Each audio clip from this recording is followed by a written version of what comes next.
This episode is brought to you by LifeLock. When you visit the doctor, you probably hand over your insurance, your ID, and contact details. It's just one of the many places that has your personal info. And if any of them accidentally expose it, you could be at risk for identity theft. LifeLock monitors millions of data points a second. If you become a victim, they'll fix it, guaranteed, or your money back. Save up to 40% your first year at lifelock.com/podcast. Terms apply. Hey all, I'm Jamie Lynn Sigler, a mom, actor, and advocate. I know how overwhelming it can be trying to decide which treatment is right for you. I've been there. But you should know you're not alone. You can do this. Start with some research, talk to the community, and most importantly, don't be afraid to ask your doctor questions. You might find results that speak for themselves. That's how I landed on Kesimpta. Ask your doctor if Kesimpta, ofatumumab, could be right for you. You can check out the details at kesimpta.com.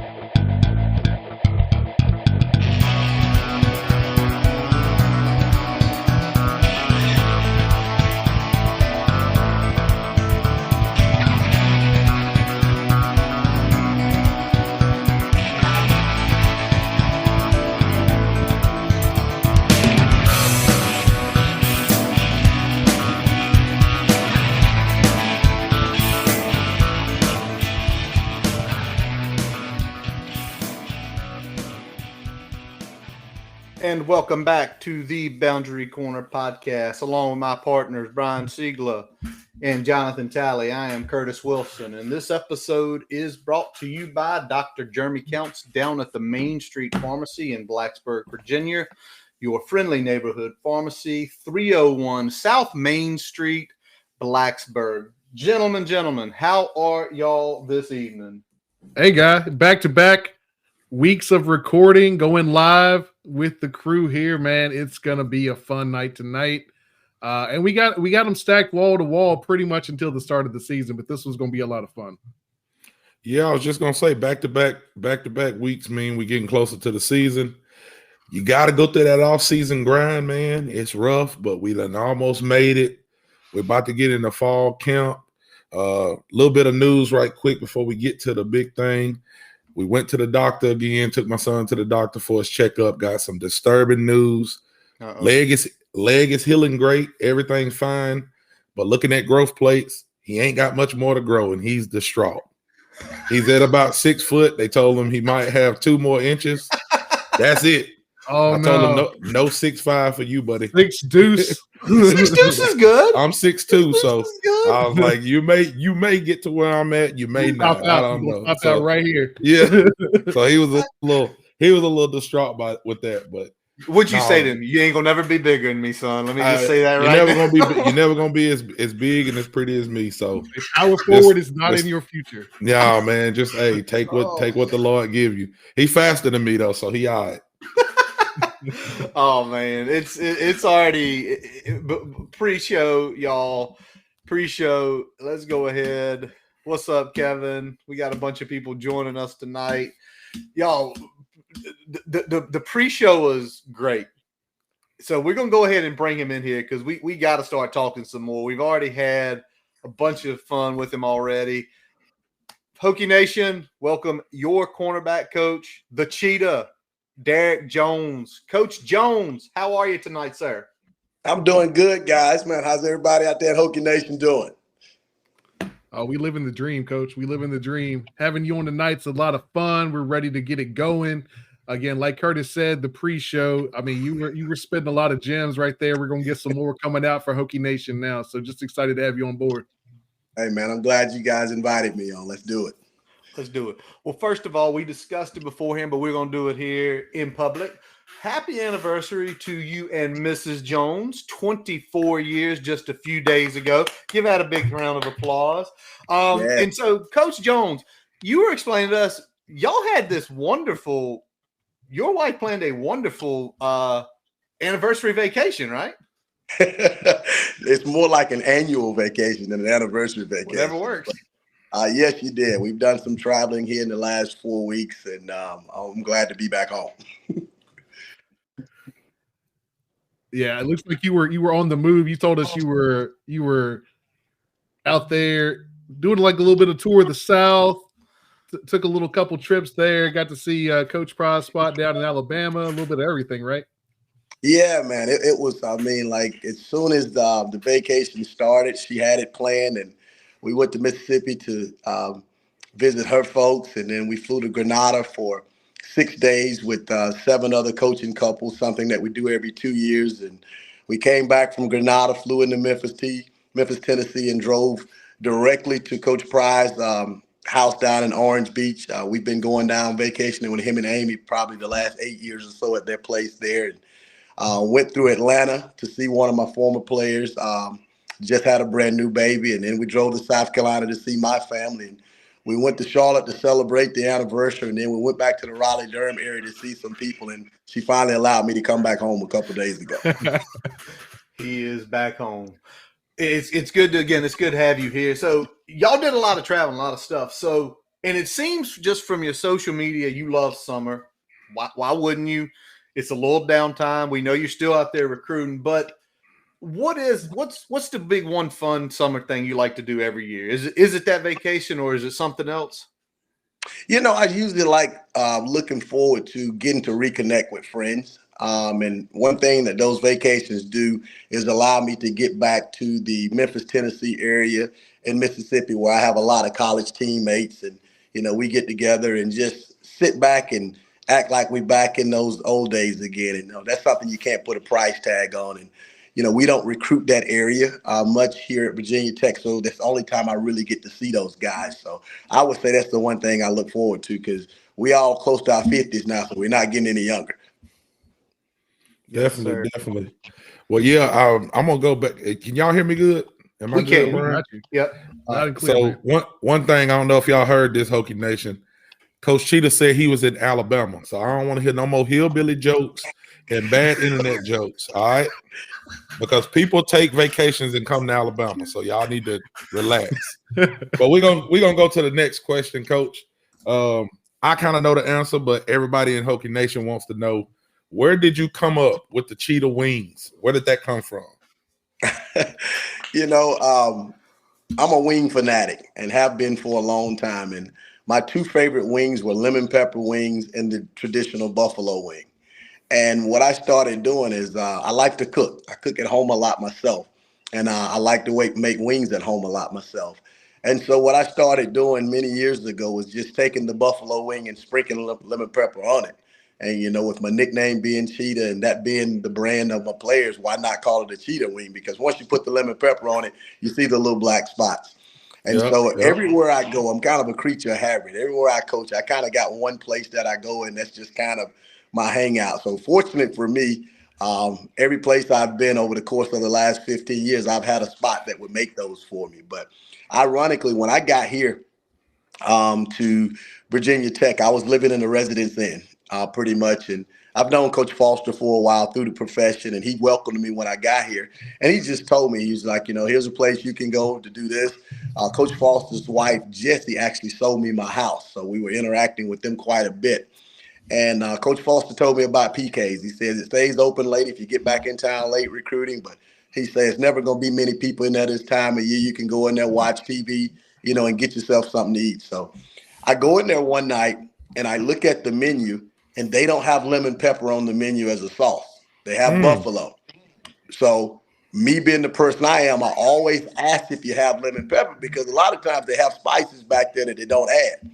And I asked the bartender, you know, could he make me a buffalo wing sprinkled with lemon pepper? And he's like, let me go back here and ask him. And he went back there and he came back. He says, yes, they can do that for you. So I got the wings, took them back to the room, you know, just being new to Hokie Nation.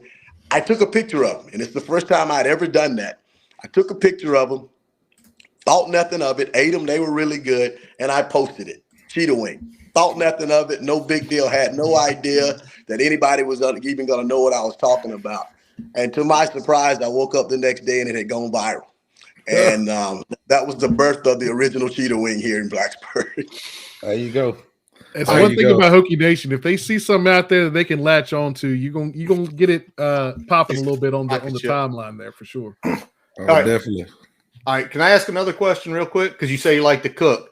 All right, I'm gonna take wings out of it because that sounds like that'd be your go-to. You invite us three over to your home this fall after a game. What are you cooking us? It depends on if we cook it on the grill, if we cooking in the kitchen. If we cooking in the grill, if we cooking on the grill outside, I'm gonna make ribs. I like my ribs. I come from a long family of barbecue people in South Carolina, so I take a great deal of pride in that. If we're cooking on the inside of the house, I'm probably gonna make you guys some of my homemade meatballs. I make meatballs, I put them in gravy, and I accessorize them with a variety of different vegetables. Good hearty meal. He said he accessorized them with vegetables. I like that. That man is the real deal. Let me put y'all on some game too, right quick, before we go to the next question.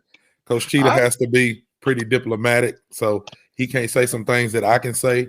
But I'm gonna tell y'all, listeners on here, it is a black people staple to get lemon pepper hot wings. If you are in any town, you may need to have your gun on you because some of these wing spots are a little bit crazy. You find you a wings to go, and you go in there and you ask for lemon pepper hot, all flats, fried hard.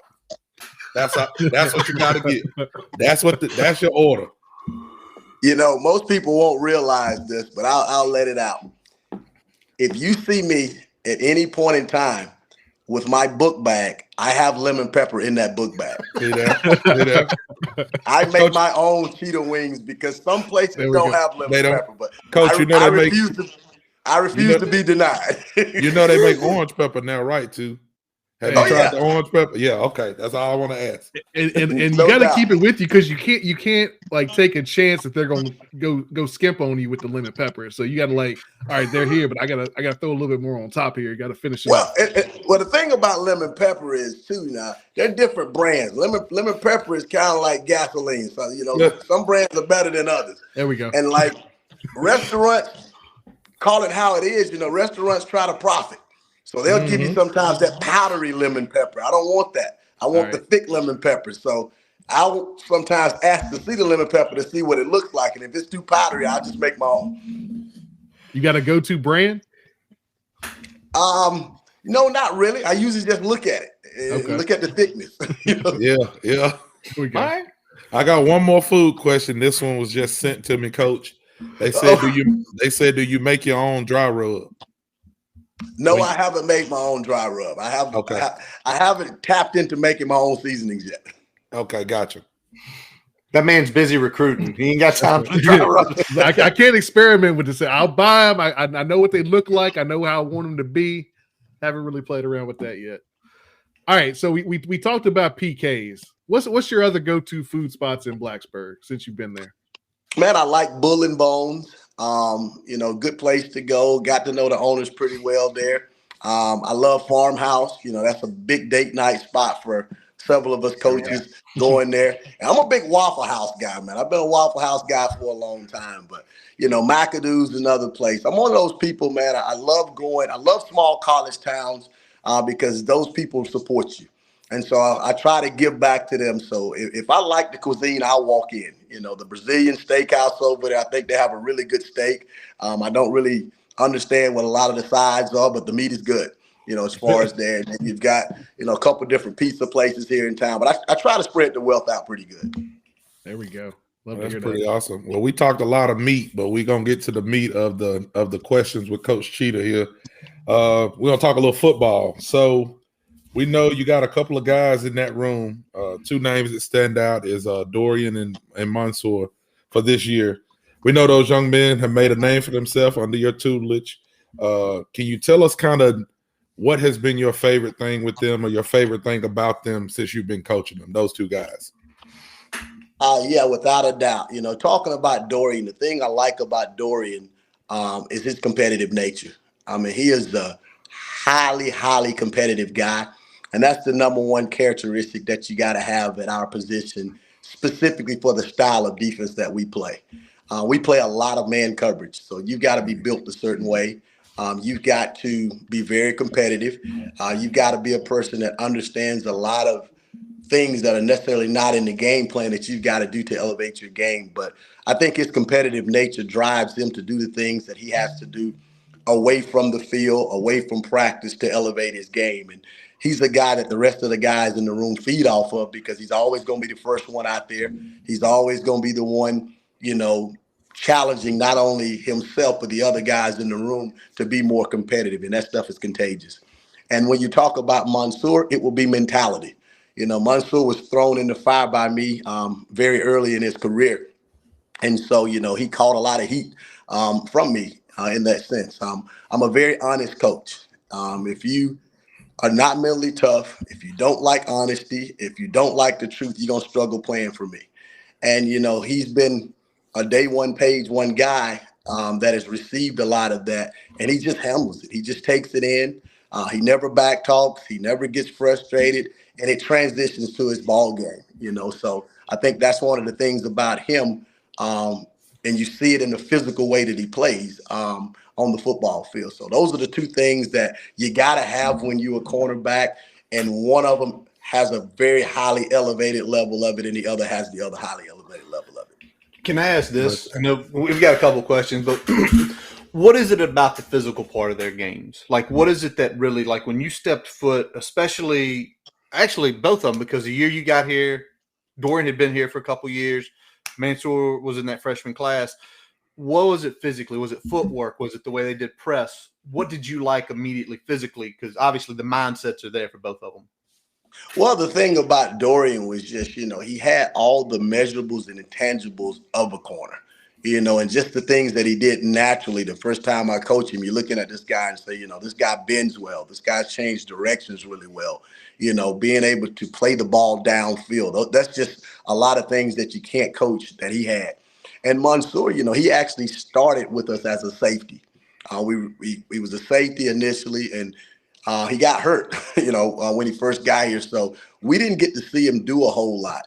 And he transitioned over to me at corner. And to be honest with you guys, the first time I saw Mansour Delane make a tackle was in the North Carolina game because he couldn't do anything because he had a shoulder injury. So we kind of threw him out there sight unseen, and he was ready for the moment. I think he made the first 2 tackles that he was in for the ball game, and it's continued since then. But Mansour likes contact. He has the mentality of a safety playing corner, and that's just what you see every day in practice as well. Yeah, I love hearing about corners that like to hit a little bit. I mean, that's a hallmark of the Hokies. So having somebody like that, having that mentality in that room, you love to hear that. Let's talk a little bit about some of the younger Cheetahs, though. So we got Dante, we got Braylon. They played in 13 and 12 games, respectively. Getting kind of run in your unit on special teams, some a little bit.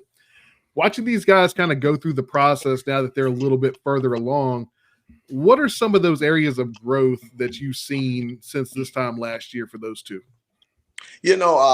First and foremost, both of the guys, I think, understand the position better than they did when they first got here. And a lot of that credit goes to the guys that are playing in front of them, being able to pour into them. And anytime you've got guys that you can watch do things the right way, it makes a huge difference. And they're blessed to have that. Unfortunately for those guys, they were young last year and, probably a victim of the guys being in front of them being such good players. We were having some struggles early in the year, so we wasn't pulling away from a lot of people. So it's very hard to pull guys with the talent level of Mansour and Dorian out of the ball game and put unproven, untested guys in when you're trying to win ball games. And because, we kind of overhauled that room, we didn't have a lot of guys that had been here with playing experience. The one guy that we had last year, to buffer a little bit was Derek Canteen, and he gave us, that third body guy. So those guys probably didn't get the number of snaps that you would like them to have gotten, but we didn't have another choice. We were preparing them for the future because you can't go into a season just saying you're going to have 2 healthy corners expecting to do what we do on defense. You've got to have guys that if something happens to one of those guys, and we saw that in year 1 when Dorian Strong got hurt, that you're one play away from not being able to do the things that you want to do on defense if you don't have the people to do it. And our defense is geared around having corners that can do what we do, because if we can't play man coverage, we're not going to be very good. And that's one of the things that, during the first year that we were here, We just didn't have the guys to be able to do the things that we wanted to do. So we've got to bring those guys along, and those older guys are really helping in that process. Awesome. And let me ask this, because this kind of a little bit of a piggyback off that question, because you talked about doing what you want to do. And when we had JC Price on, he talked about the one thing that kind of got the defense in a rhythm last year is when you were able to go a lot more man coverage as the season went on. And that kind of started racking up those tackles for loss, racking up those sacks. And then that reciprocal relationship between pressure on the quarterback, man coverage, giving those defensive linemen time to get to the quarterback. Talk a little bit about that and how that kind of helped the growth of your room last year.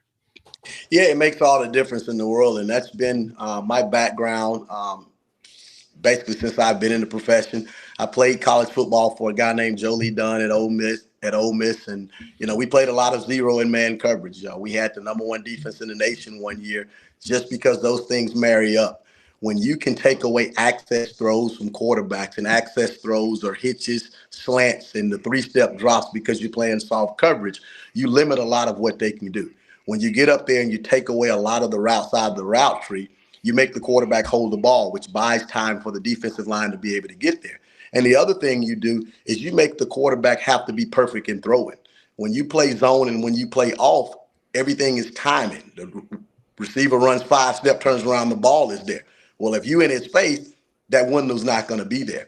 And the one thing that offenses are not going to do a whole lot is take shots down the field. Because if you take shots down the field too often and you don't hit them, that gets you behind in the snap count, gets you behind in everything. And so now if you're backed up and you try to throw 2 takeoff routes, you have to punt the ball from there. You're giving the other team good field position. So it really limits a lot of what the offense can do when you can do that. But it's just, we're married in that sense, The defensive line loves if we can do that, and we love if they can get there. 100%. Let me ask this, because, they did, like you said, you wanted to get them more snaps last year. But what have you seen in the 3 phases so far this year, the growth? What have you seen from both Braylon and Dante and the growth they've taken? Because, again, they did play a lot as freshmen from some people's eyes, because some people will say they didn't redshirt. They were out there every single game just about. So what have you seen them really grow with in these in the last 365 days almost? Maturity being number one. I always tell my guys it takes a certain level of maturity to excel at this level. And I've seen each one of those guys do that. And maturity covers a large window. Maturity in knowing how to go watch film, maturity in disciplining yourself to do the things that you have to do when you're not forced to do it to get yourself better, understanding, not being afraid to ask questions. And I think both of those guys have a vast knowledge of the game that they didn't have, when they came here. The more snaps they get, the better they're going to get at it. And so, we were really able to make some headway this spring. Dante and Braylon both got a chance to run a lot of reps with the ones. Braylon's working a lot with the safeties, because what we want to do with our secondary is we don't want to be one-dimensional. We have corners and we have safeties, but the whole Cheetah concept is about a guy that's versatile.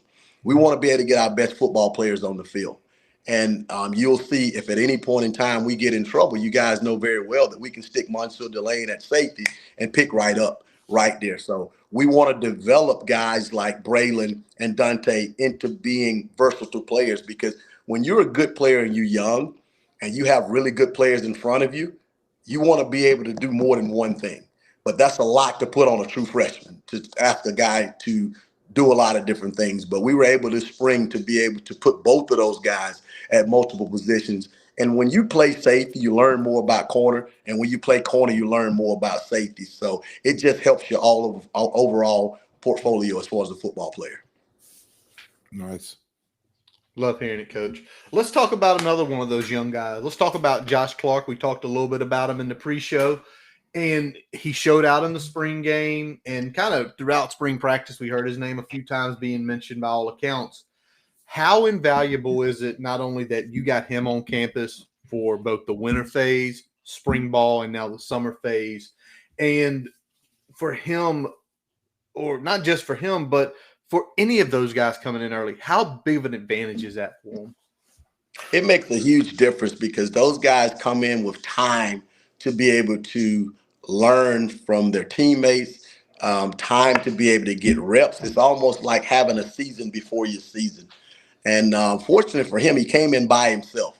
So he got a lot of reps. The year before, I think we had like 5 corners, so they're splitting time, with each other. Whereas now Josh is by himself. So he got a chance to get a lot of reps. I was able to sprinkle him in there with the 2s some, sprinkle him in there with the 3s. But also when you come in by yourself, you're the baby of the group.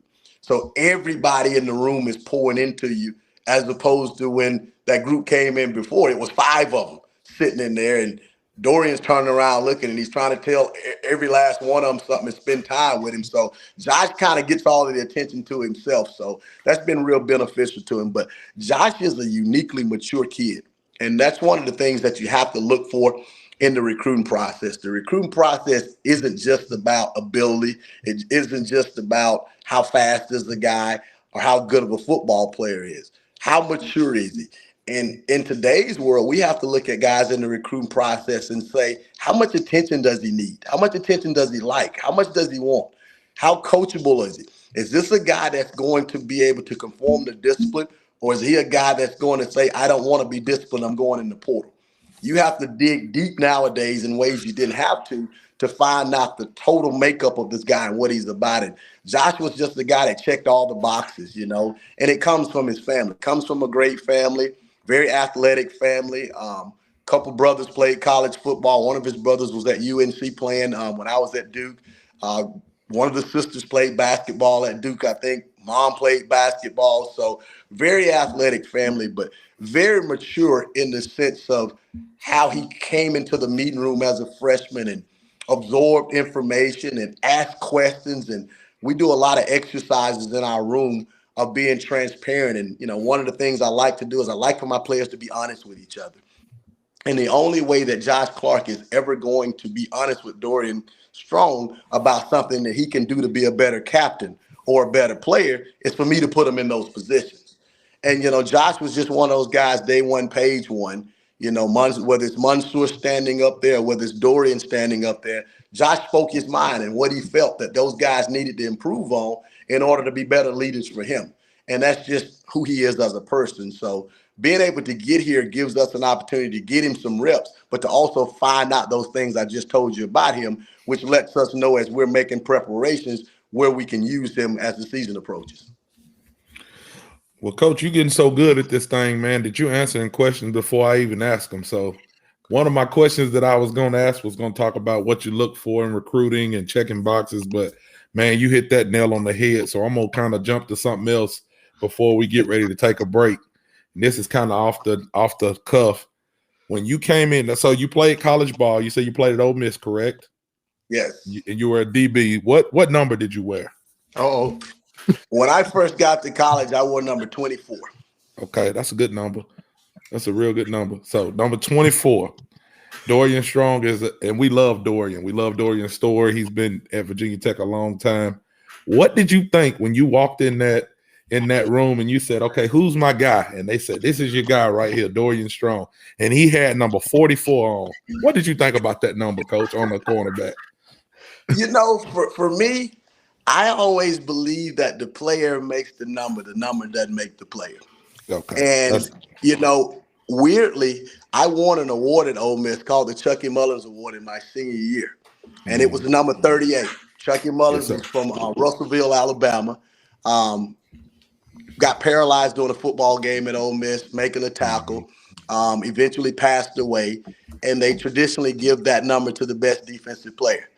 Number 38 was not a desirable number, but they made it desirable. Right. And so even now when I tell people I wore number 30 and 80 in college, people that don't understand what it means, they kind of look at me weirdly. So me and Dorian kind of had a little something in common, with that 44. But really and truly, when I saw him wearing number 44, man, I looked at it as a confidence thing.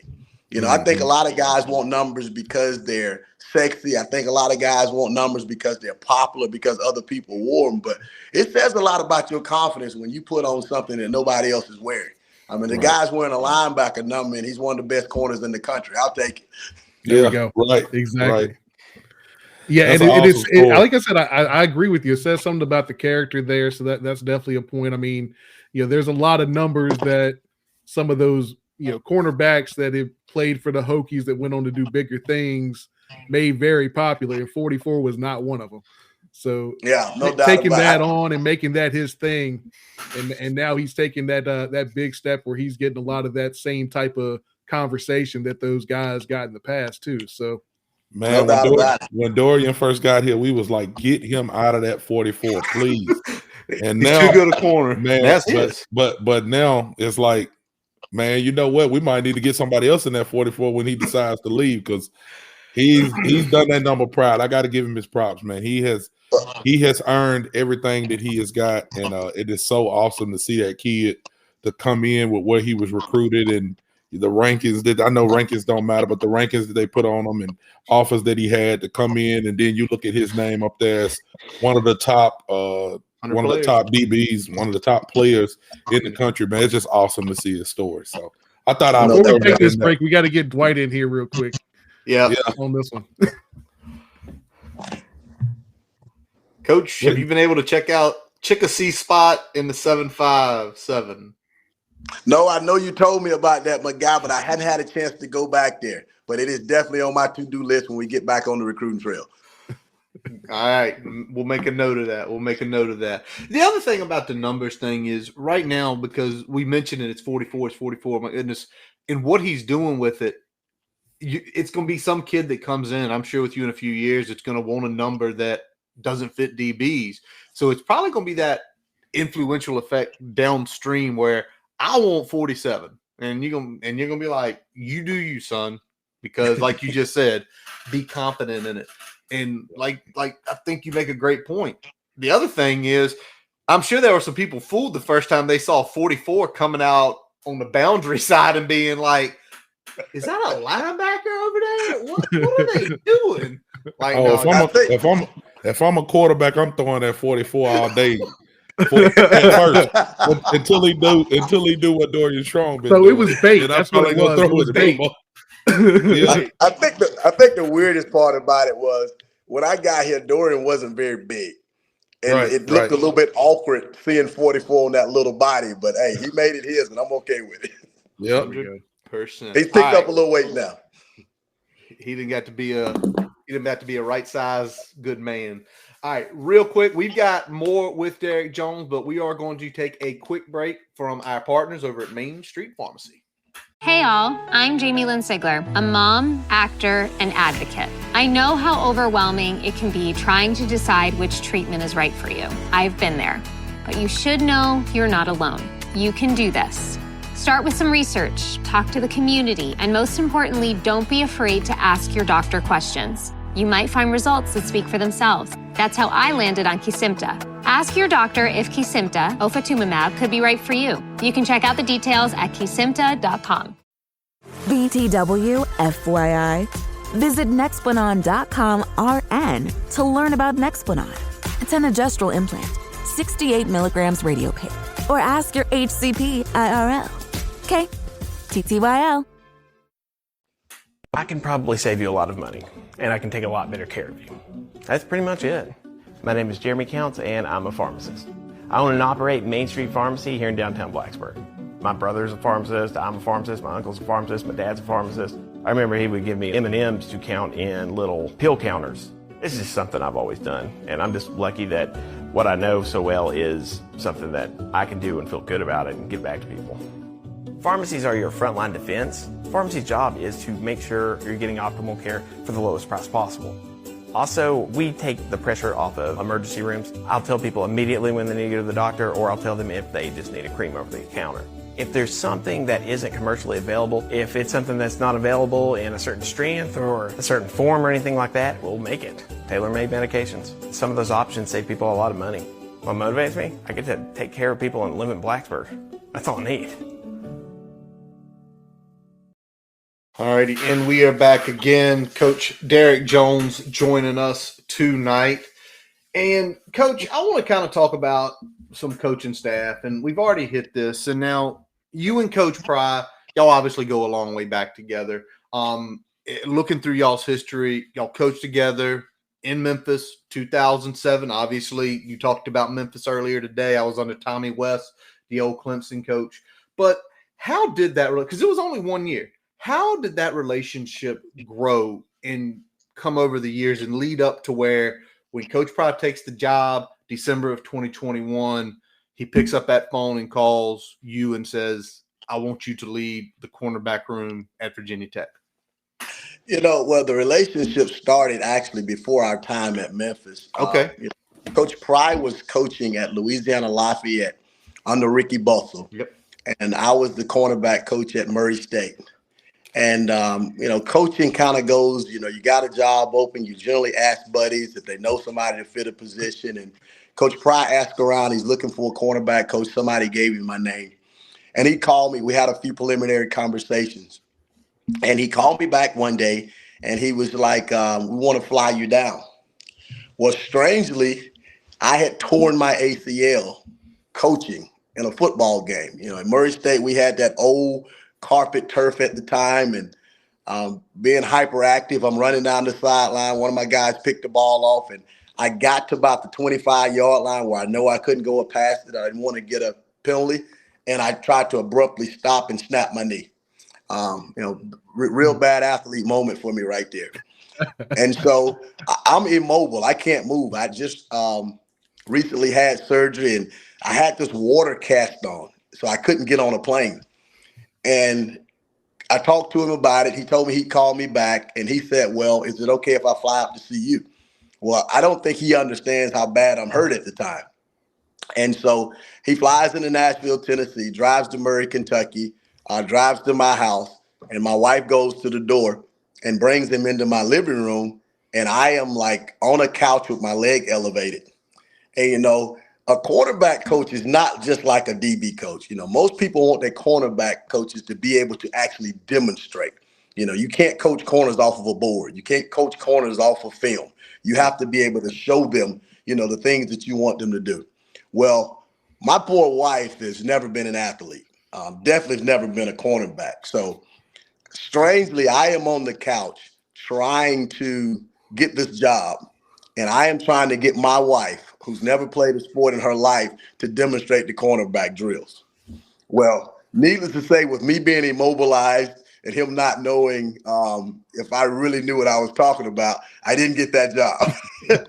But Coach Pry and I just stayed friends and stayed in contact. And fast forward a couple of years later, I'm coaching at the University of Memphis, and we have a job come open, and Coach West comes to us and he's like, I'm looking for either a linebacker or a D-line coach. I just want the best coach.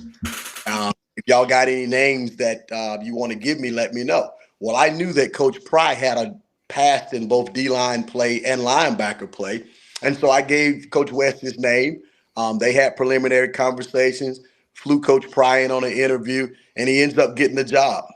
And they moved us into a house together. I think they hired five new coaches that year. And they told us that we all had to stay in this house together. And that if your significant other came to visit, they would get you a hotel room. But when she left, you had to go back to the house. So we named it the frat house. So we basically became roommates in 2007. And we lived together for about 5 months and really became friends. And then him and Amy were dating at the time. And shortly thereafter, they got married. And we just started a tradition of every year, because I had gone to Duke at the time and they were still at Memphis. And then they left there and went on to Georgia Southern. So we just made a pact that every year at the national convention, we were going to get together. And so we always would get to the national convention on Saturday, and we'd get together and go out to dinner somewhere and just have a good time. And we literally did that for over a decade. And so Coach Pry called me about a job opportunity a couple of different times when he was coaching, because, we really became good friends. And weirdly, during the pandemic, nobody could do much. So we got a group chat and we do small little things together, maybe get on the phone and have a date night over the phone because you couldn't go anywhere. And so me and my wife went out one night in Texas, and Coach Pry sent a message in the group chat that the four of us had, and he said, "Hey man, nice shirt." I said, "Appreciate it." He said, "One of us needs to get a head coaching job so we can start to do date night together." I said, "Well, I agree." And I swear, man, it wasn't 2 weeks later, Coach Pry called me and he said, "Man, I think I got a shot at the Virginia Tech job. I need to be able to give them some names of some people I'll bring with me, as I'm going into these interviews." And without a second thought, I was actually in negotiations with a couple other people about a couple other jobs. And without a second thought, man, I said, "If you get it, I'm with you." And he called me back a couple of days later and said he was having, I think, his third interview. And actually, I was at a dinner for our seniors, and I never told my wife about this courtship at all. She had no idea this was going on. And so Coach Fry and Amy called me and told me he got the job and officially offered me the job, and I officially accepted. But still, we didn't tell my wife. And so I invited my wife to come pick me up from the place I was at. I told my wife, actually, I couldn't drive. I needed her to come get me. And she was fussing at me, talking about why you couldn't drive. I was like, "I lost my keys." I just making up stuff. She came to the restaurant, man, and we got her on FaceTime. So it was a really special moment for us as four really close friends, for me to tell her in that moment that we were going to go work with some really good friends of ours. And I hadn't regretted one moment of it. That's an awesome story. That is an awesome story. I love that it started with Rick and Russell too. Like that just feels kind of like meant to be for that connection. So I really like that. I didn't know about that piece of it. So, man. Yeah, but he's a good friend, man. But he's a really good head coach, and I would not have joined him at this stage in my career if I didn't 100% believe in him. I mean, I knew what he was as a leader. I knew who he is as a man. I know how players gravitate to him. I know how coaches are going to want to work for him, which is evident by not seeing one person leave our staff this past year. I think that's probably the one thing that people don't understand in the coaching profession, how in demand good coaches are. And anytime you see a program keep their entire staff together, that says volumes about the guy that's sitting at the head of the table. So I think bright things are on the future for us. Well, that's awesome. I think Tally stepped out on us for just a second, so I'm gonna take over this next one here. We got the pride details in there, and like I said, just awesome to hear that story. Unbelievable story. You also got a partner in the back end there with the D block, one of the OGs of DBU at Virginia Tech, Pearson Prelo. He was one of the first. He was a first-time college coach when you guys kind of got together when y'all started in 2022. What's it been like to watch his maturation in the profession over the last couple of years? It's been awesome, man. Pearson is a very, very bright football coach. And you're talking about a guy, even though he hadn't coached a whole lot, you're talking about a guy who had a 12-plus year NFL career, been around some really, really good football coaches. And when you play that long in that league, you have to have knowledge of the game. And it easily transitions. But the other thing about Pearson, he's a good teacher. Seeing him on the board, seeing him with his guys, making them understand, it just comes natural for him. And some guys just have that. Some guys can coach for 20 years and just not be good at it. And some guys can do it for 1 year and you just know they have that it factor. And he has that. And the other portion of it, man, he's become a really good friend of mine. We really don't do much without each other. And I think you have to have that in the secondary because we have to be aligned. We have to be on the same page. I don't think you have to hang out together as much as we do, but we do. We go to lunch together pretty much every day, and we hang out together every day. And me and Pearson will be on the road recruiting, and we may talk to each other on the phone while we're driving for an hour and a half, 2 hours. So it's been a real joy. And just Pearson having the connection that he has to so many other great defensive backs and Virginia Tech players, that's a huge recruiting piece for us. Like I said, I played at the University of Mississippi, so I know of a lot of guys, but I don't know them. Pearson has direct contact to a lot of these guys that we can get involved in the recruiting process to help us. Whether they're from certain areas we're recruiting, and young men can identify with them. And that means a lot, because young men want to go where they can identify that people that have done things they want to do have done. Yeah. I'm going to ask this, and this is kind of the Pearson piece and kind of being at Virginia Tech, because you've coached a long time, you played. when you see the amount of defensive backs, and I'm going to put defensive backs in general that have come through Virginia Tech and the level of what they played, how does that feel? Because, you walk through, you've got D Hall, you see other names, and there's other names, and probably some guys and it's like, this isn't one of those places where people don't look at the DBs. It's front and center. How does that feel? Because I'm sure you've had interactions with some of those guys since being down there and knowing that, in a way, it's – and you've already started it.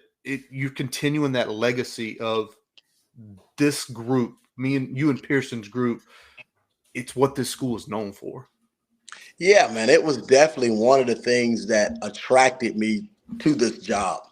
And even though at the time you didn't have a lot of guys that were being nationally recognized, I knew it was a place that you could get the best caliber defensive backs in the country to come play. I was on the other sideline for 12 years. And I was in a lot of those recruiting battles, and I didn't win a lot of those.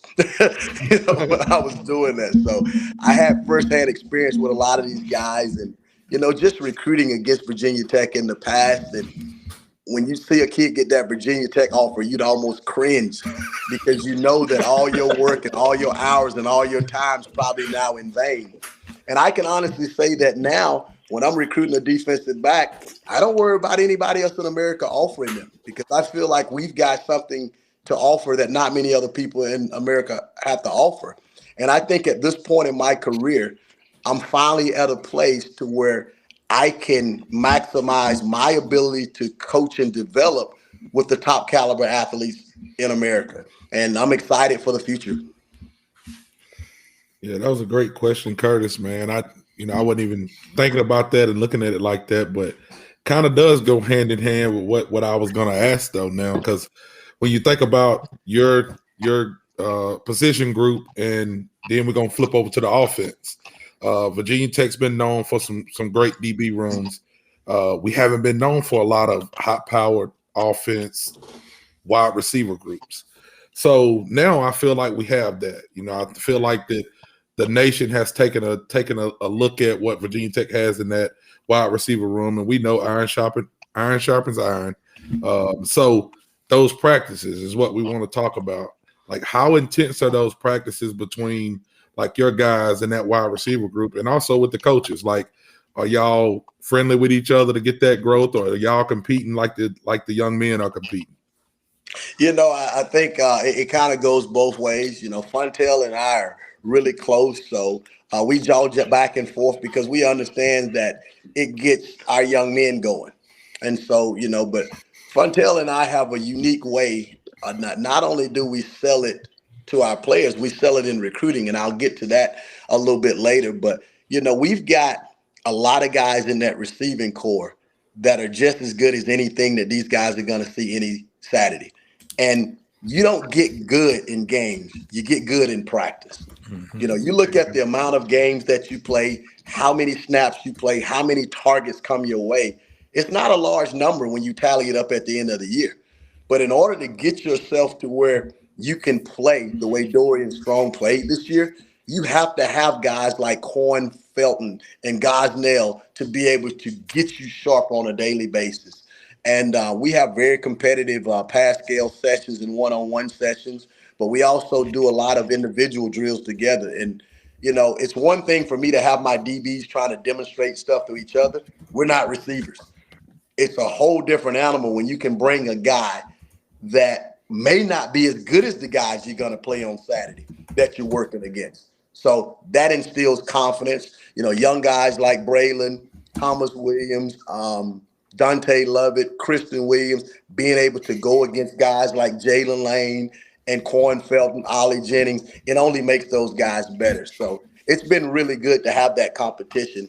And the other piece of it is, one thing I always sell in the recruiting process to both receivers and defensive backs is what I just said. You have to be knowledgeable of the receivers coach if you play corner. You need to be knowledgeable of him. And the reason you need to be knowledgeable of the receivers coach is you need to know his ability to coach, to develop, and to recruit that position. Because as I said earlier, you're going to get good in practice, not in the games. And any receivers that we bring in here, they need to be knowledgeable as me, as the coach, and of Pearson, because they need to know our ability to be able to recruit, coach, and develop the guys they're going to be going against. And so I am always talking to young men on the phone about what Funtail Mimes brings to the table as a coach and a recruiter, because I want to add that aspect of it. And it just gives us a little bit more ammunition in the recruiting process. Yeah, I love hearing that, because it's like, you're not just recruiting guys. I'm going to get you better. We're going to get you better. Collectively, we're going to get you better because of the guys that you're going to line up against in practice every day. No doubt about it. Let me ask this, and it kind of is going that iron sharpening on iron. I am assuming y'all film these scrimmages. Do you guys sit as a collective unit and just watching, and then and I know it's different positions and everything, but someone like Stu Hull, who's a tight end coach, hey, Cheetah, so-and-so's kind of doing something with his legs when y'all were playing this type coverage. Do y'all do things like that on a daily basis? Yes, indeed, because we're one family. And even though we're competing against our offense and they're competing against us, we know ultimately to get to where we got to go, we got to compete at the highest level possible against our competition. So that's just part of coaching. It's J.C. Price's job to be able to tell me if he sees something that one of my guys doing. Or it's J.C. Price's job to be able to tell Ron Crook if his guard is tipping that he's pulling a certain type of way. It's my job to be able to tell Funtail Mimes that one of his receivers gets down deeper in his stance when he's getting the ball as opposed to when he's not. Or every time he goes to get the ball, he's doing something with his gloves. These are things that I study that Funtail may not study. So naturally, I've got to be able to go tell him that about his guys so that he can make those corrections. So that's just a normal part of coaching, I think, on every coaching staff. Mm-hmm. Nice. Something else I want to bring up, and these two going to be getting on me after the call. They're like, you keep asking more questions than we put out there. Like, well, what I do. Oh, good. I told you I got I'll let it go. slide, Curtis. I know you got all night, so this is good. But let me ask this, because we threw his name up here a little while ago, and he's one of me and Brian's best friends. Tally's gotten to know him over the last couple of years, Coach Compton. But how important has it been for not only this staff, but for you with those coaching clinics where you're teaching? Because Robbie made a joke. Robbie's a bigger guy, but he made a joke here talking about a 40-year-old, 350-pound trying to demonstrate ain't great. But how important are those clinics to get those high school coaches in there and to show them your techniques? And then just in general for the high school relation piece, how big has that been? Because Coach Prowl was not shy about it the day he stepped on, that the state is ours and the region is going to become ours. It's invaluable because high school coaching relationships are where you get the information that you need.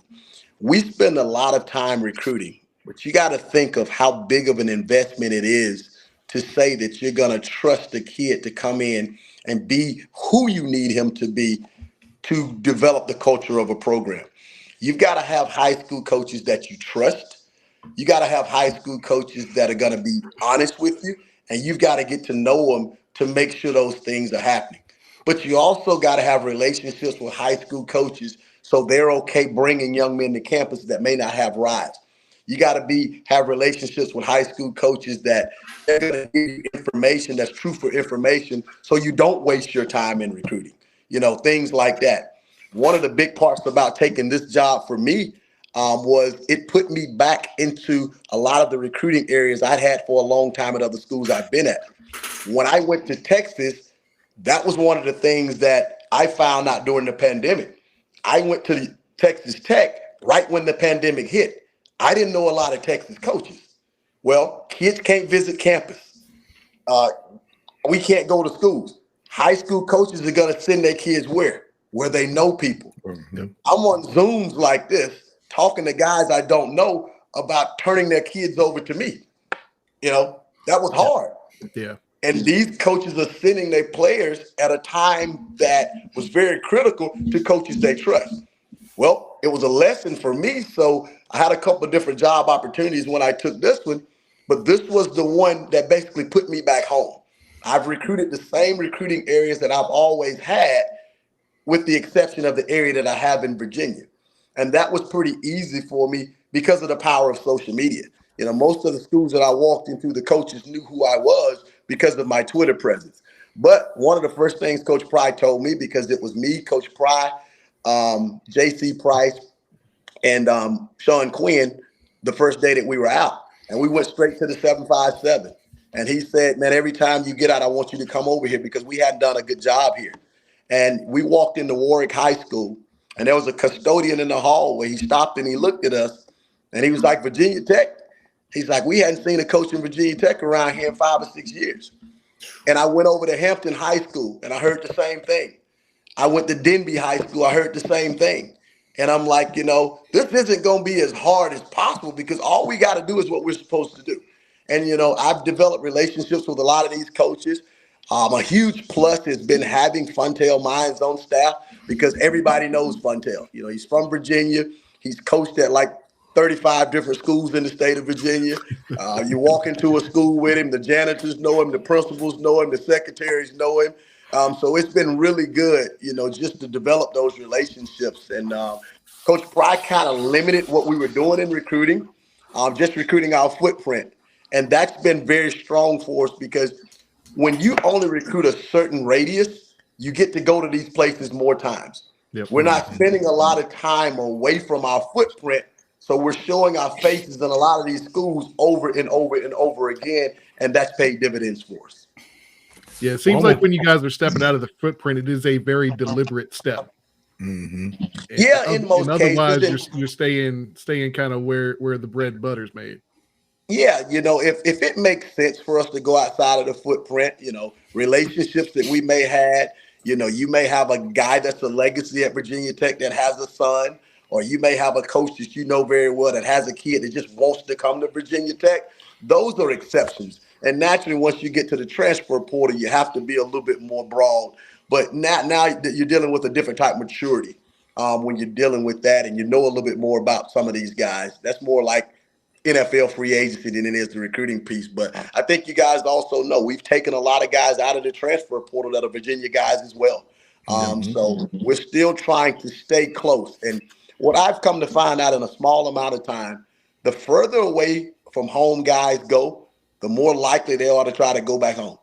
And that's just the trend that's coming with NIL now, because a lot of guys that are close to the nest get marketing deals, whereas guys that may not be close are not getting those mom and pop deals. And that's just a part of the business that we're in right now.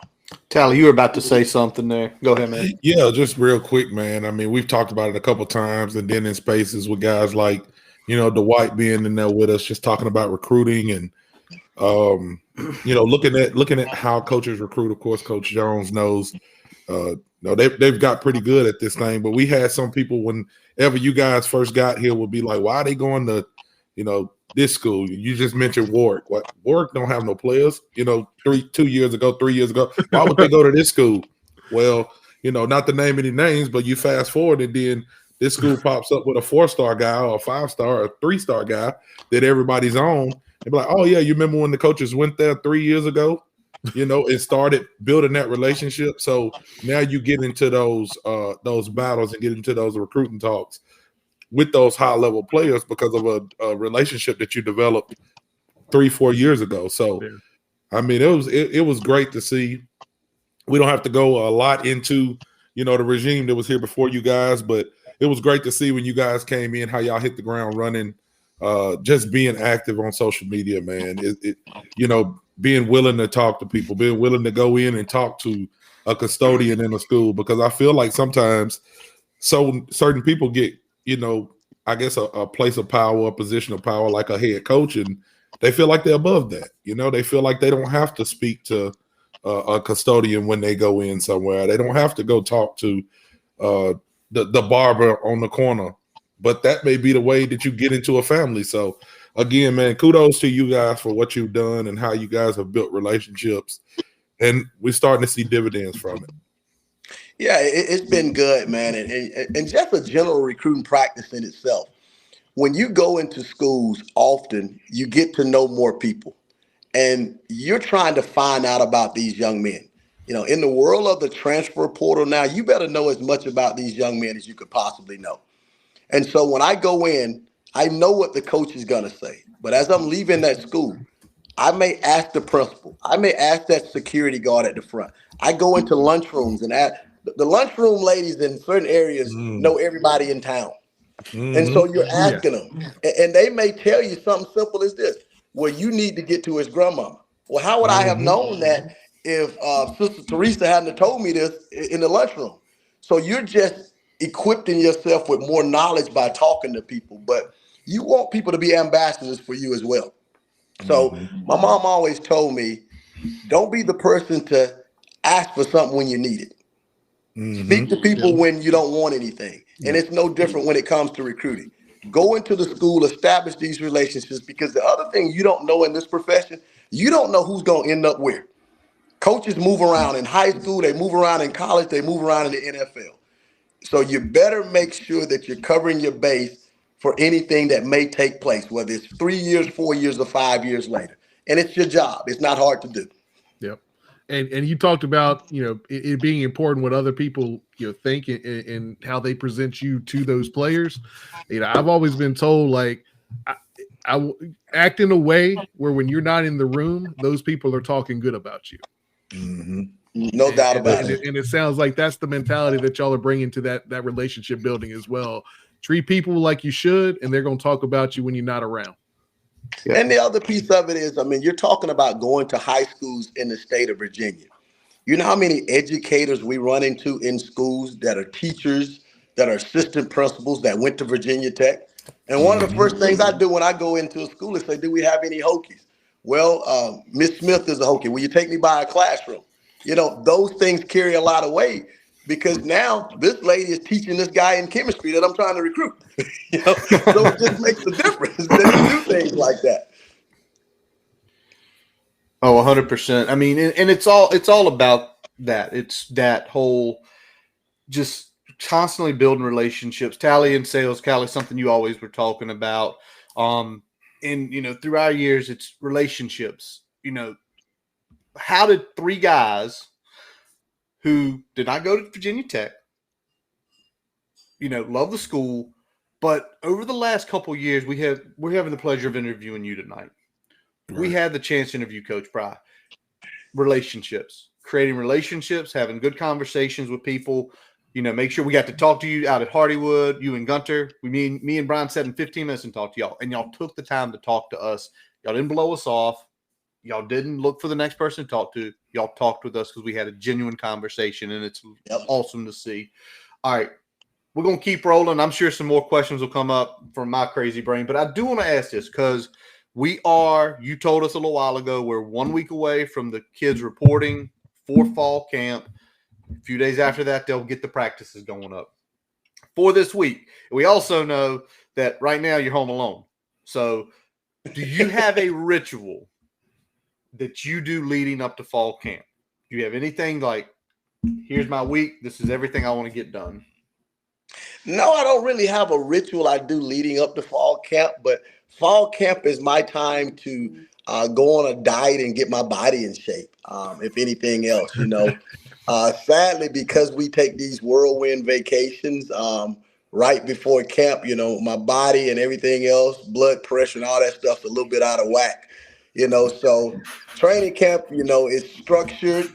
I'm around exercise equipment. And so I take that time every year to make sure that I get my body in good enough shape to be able to withstand the late nights and the long hours.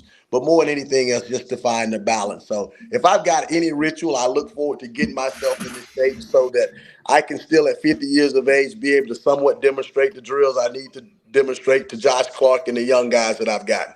I don't want y'all to read about me passing out from an asthma attack or nothing out there. There you go. There you go. I like hearing that. I like, you know, you talked about being, you know, on the road for a month. I can't imagine like 4 weeks worth of, you know, road meals, different meals at different restaurants, you know, all that stuff. That I mean, the man said he carried around lemon pepper. You know how much sodium that thing got in it? So, yeah, of course he gonna go get back right. You if got you want to look get up something, right, you talk about blood pressure, you go look at the back of that lemon pepper. I promise you. No doubt about Hey, it. that's what coach is getting that lemon Dash. pepper out of here. Yep. Oh yeah, true. You can do the salt free with Miss Dash.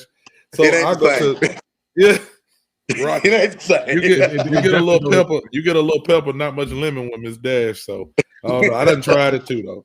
But yeah, Coach, we're gonna go. Keep it rolling here. Back in June, we talked with Coach Pry, and he just talked about managing the expectations for the season. What are you doing with your group to just to manage these expectations? Because us as fans, every year we gonna be hype. We gonna throw the hype train on, but now it's more than just Hokie Nation and Hokie fans. Like national media is picking up things. You know what I'm saying? People that we don't even know, TikTok personalities. But this is a team, and then now you got the video game that came out, and you got video game experts. Like this is a fun team to play with because they got this, and this. So how do you handle those expectations for your group? For me, it's not that big of a deal for my group. I coach corners. And so your day one, page one training as a corner is don't let your highs get too high, don't let your lows get too low. I mean, you can make a great player at corner and be the reason you lose a ball game, and everybody understands that. So it's just a natural mentality that I instill on a daily basis with my guys. So it's really not that big of a deal that they're starting to read a lot of positive things about themselves because they're taught not to listen too much to the cheers because the boos will also come in a sense. And that's just how you have to train corners from a mentality standpoint. But I think Coach Pry himself does a really good job at that. Even our first year here, things were not going well. Coach Pry's entire message to the team on a consistent basis has been, don't listen to the noise. Don't listen to the noise. We believed what we were doing. We were confident in what we were doing, but we knew it was going to take some time. We didn't come in here thinking we were going to wave a magic wand and all of a sudden, go win 12 ball games. We've all been in situations like this with veteran coaches, but we were 100% confident in what we were doing and how we were going about doing it. And you have to teach your team to be the same way. And anything we done last year doesn't matter. We've done nothing this year, and my guys understand that. I tell my guys all the time, preseason rankings mean nothing, whether you're ranked high or whether you're ranked low. It doesn't make a difference if you're ranked preseason all ACC if you're not postseason all ACC. There we go. Postseason all ACC matters. So my guys are going to understand that from the first day that I coached them. I don't care about what nobody says about you, good or bad, so I don't want you to care about what nobody says about you, good or bad. You keep your head down, you keep working and you grind, and your production will speak for itself. You don't have to tell people how good you are, and you don't have to explain to people that you're not bad.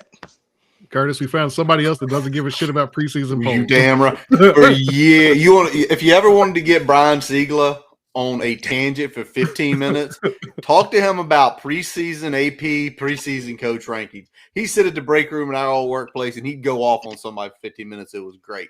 Hey, I want to ask you this, Coach. Go ahead. It's good because people love football and people want something to read about. Yep. That feeds the frenzy. I think it's really good for fans to get that perspective. But when you actually play the sport or you coach the sport, that's the last thing you care about because you hadn't done anything. Yep. I mean, every year you look at it, there's never been a preseason top 25 that ended up the way that it was in the preseason. Not one time. I don't know that to be true, but I promise you that's never happened. I'm pretty sure it's never happened. Never happened. Yep. And my thing was always, it's good for the fans. It's great for the fans because it builds the hype. It gets everybody going. Yeah. When you started making it a part of the process of postseason play and stuff like that, I'm like, you're biasing what it's going to end up at the end because of what you had at the beginning. You don't want to be wrong. Let at least September play out, maybe even half of October or most of October before you start talking about, okay, well, here's the good teams and here's the teams that aren't quite there yet, and here's the teams that don't belong at all. But it's like anything else, man. Everything sells. And, those Athlons, Lindsay's magazines, somebody's grabbing them off the shelf. So somebody's making money of them. and somebody's punching a website to read about what somebody thinks Uh-huh. other teams are going to finish. I hope my guys aren't wrapped up into that. Right. It's nice to maybe go in a magazine and grab a picture, but I think my guys are trained pretty well not to pay that much attention. Your family can pay it attention. It's good for them to be able to pass around at the grocery store and things like that, but we got to stay focused on the task at hand. Yeah, 100%. and it's funny hearing you talk about cornerbacks, where it's like, as an offensive lineman, we had the opposite, problem. I think like you guys had to stay even keel because you're one big play or one bad play away from having your name out there, and then as an offensive lineman, we got to stay even keel because we're anonymous, and anytime we screw up, that's the only time we're not anonymous. Well, I can tell you from having played corner, and even though it's been a long, long time ago, once you've been beaten, you're humbled. Oh, yeah. I don't care what else happens in your career. Once you've been beaten and you've had that feeling of having to get down and try to block a PAT and take that jog to the sideline, you don't want that to happen no more. So you're not going to get too hyped about much of anything because you have to do the things that you have to do not to get that feeling anymore. That's a horrible feeling, and not many people want that feeling. Not at all. Coach, I want to ask you something real quick because we know you do have a book out there, but I always see the hashtag APW. And I know that's one of your mentalities, but where did it come from, the always play to win? I made always play to win up in high school, actually. Okay. It actually started, I used to have a little slogan in high school. It was I play to win. I would always say that I play to win. I play to win. And it's just confidence, something very simple. And strangely, when I got to Duke, we didn't have anything to stand on. We hadn't won a lot of ball games. There was not a lot of morale in the room. And social media was just starting to come into play. It was Facebook. There was no Twitter. There was no Instagram. But I wanted to be able to come up with something that would identify my brand as a coach, as a recruiter with young men. Everybody was coming up with hashtags. And so always play to win had always been my motto. So I just put it into a little equation with the A, the P, the 2, and the W. And then it transitioned into a company and a foundation once I wrote the book, and we've been able to do a lot of things since that. But it simply stands for always play to win. Love it. Just somebody out there loving your mentality, Coach. Yep. One of our I love listeners that you kind of had that mentality going back to your high school days. I love that it started with a way to kind of get that self-confidence, boost that confidence going into those big time situations where a lot of times, that confidence is what you fall back on and how you stay even keel through those processes, those ups and downs of a game, those ups and downs of a season. So I love that. We're kind of wrapping up here. I don't know if anybody else has anything they want to throw in there, but I wanted to kind of, this will be my last one that I'll throw at you. Can you sum up kind of what you feel about this season, this team, and maybe even specifically your unit in one word, how you feel heading into this season? Easily hungry. Hungry is the word. And I would say that, because I've witnessed it. I've seen the way these guys have worked in the off season. I've seen how these guys have responded to the noise. I saw how we didn't lose anybody major in the portal. I saw how our coaching staff stayed intact. I know the belief, and I know everybody understands now we have a shot to fulfill a lot of the things that we believe we can fulfill, but you got to be hungry. Nothing's going to be handed to you. There's a lot of good football teams on our schedule. There are no easy games on our schedule, despite what predictions there are. But I think this team is really hungry to prove to themselves and the rest of the world that we are a national football power. Nice. I love that. I love that. And that was the word I was hoping you were going to say when I put that question together. I put it together. I held it back. I didn't let anybody else know about it. I was like, I hope he says hungry. Because that's what I'm seeing, and I think as Hokie Nation, that's what we want this team to be, is still hungry to kind of take that next step, continue reaching for those goals that I know you guys have. And Coach Pride talked about it at ACC Media Day today. Yes, he did. That are a lot bigger than getting back to a bowl again or just winning 10 games. the expectations are up there for what you can accomplish, and being hungry to accomplish that is important. One of the things I've learned in my coaching career and playing career is that if you don't expect to win championships, you're not going to win championships. Mm-hmm. And that's the bottom line of it. If you expect to get to a bowl game and that's your expectations, that's what's going to happen for you. And there's no harm in saying our goal is to win a championship. Not saying it's going to happen, but that has to be the goal in order for us to reach it. Because if that's not your goal, you're not pushing yourself to the limit to reach that. And that's just the mindset. Oh, yeah, definitely love that, Coach. Love that, man. I know you're getting ready to get out of here, so I got one more I'm gonna throw at you. I know you've been busy. I know you've been ripping and running. We got to see a couple of our guys go to ACC Media Day, and you had Dorian representing your group of guys. Did you get to see his outfit? Yeah, man, I saw his blue suit yesterday when he picked it up, man. I told him that's impressive. I was going to ask you. I'm a little bit loud, flamboyant myself. I like that. I was hoping you was going to say you got to see it, so I was going to ask you to rate his drip, Coach. 1 to 10. Man, where you think he was at? I'm gonna give him a 10 on that one, man. I mean, it takes confidence to step out in something like that. I know that personally because I do it all the time. I think he looked good, man. It's almost like a father watching his son blossom into something else. So when I saw that suit yesterday, I was like, "That's my guy." Yeah. I seen it. I was like, "Okay." He looks like a cornerback. Like he looks like a DB. You know what I'm saying? Because the DBs, like, you got to be a little bit flamboyant. You got to talk a little junk. Like when I seen him with that suit on, I was like, "Yep, that's what he looked like." So I got to ask Coach what he thought about that. So I that's go all into I got. The store when I go to buy a blazer or a suit, and I say, "What would somebody else not wear?" That's the one I want. Give me 2 of them. Exactly. Brian, you got anything else for Coach tonight? I think I'm all set, brother. Man, Coach, this has been an entertaining hour and 15 minutes. We thank you so much for giving us your time because we know you do not have much of it leading up to these last few weeks of summer before you hit the fall camp. And it's been a pleasure. This is the second time me and Brian has gotten to talk to you. The everything that comes, y'all, I'm gonna just say this: in person, pre-show, during the show, the man that y'all see putting stuff out on social media, all this stuff, the sayings, the quotes, you always had your mentality. Every time I still love reading it. It's a great time to be a Hokie. No doubt about it, man. And I appreciate y'all having me on. And, man, I just want to say to Hokie Nation, man, we appreciate you guys. The one thing that's been stable since we started here is the support of the fans in Hokie Nation. And that's been big for us. You guys have no idea what it means for me to be able to go into a high school or go into a household and sell to kids that they're going to be able to play in front of one of the best atmospheres in all of sports, not just college football. That's big.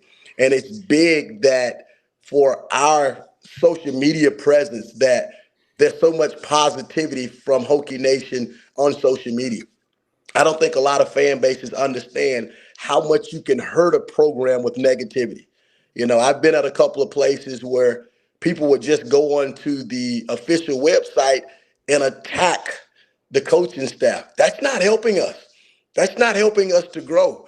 Because why do parents want to send their place to a fan base that's unsupportive? And those are the things that we don't have to worry about with Hokie Nation, man. So hats off to all of you. We love you. Y'all are a weapon. Y'all are the 12th man. And let's go win some football games. Yes, sir. Y'all, thank you, Coach Jones, for that. That is going to wrap up this episode of the Boundary Corner podcast, brought to you by Main Street Pharmacy. I'm Curtis Wilson. I'm Brian Siegler. Jonathan Talley. It's a great time to be a Hokie. Yes, this is Coach Derek Cheetah Jones. Visit our website, boundarycornervt.com, to check out all of our episodes. While you're there, follow us everywhere. We're on Twitter. We're on Facebook, Instagram. We have a YouTube channel as well. Any podcast source you can think of, Brian bumps it to them. It'll be there tomorrow morning if you want to listen to this again. As always, we let our buddy Jason Long, who is down in the Roanoke area, he plays us in, he plays us out. Take a look at him, jasonlongmusic.com. Cheetahhunt.com. Check him out for all of his stuff. Connections to his Facebook page, his YouTube sites. And in the next few weeks here, he's got a few things going on down in Roanoke. I want to pump these out. He is going to be at the West End Farmers Market on August 6th. He is going to be at the Wasena City Tap Room on August 7th at 6:30 to 8:30.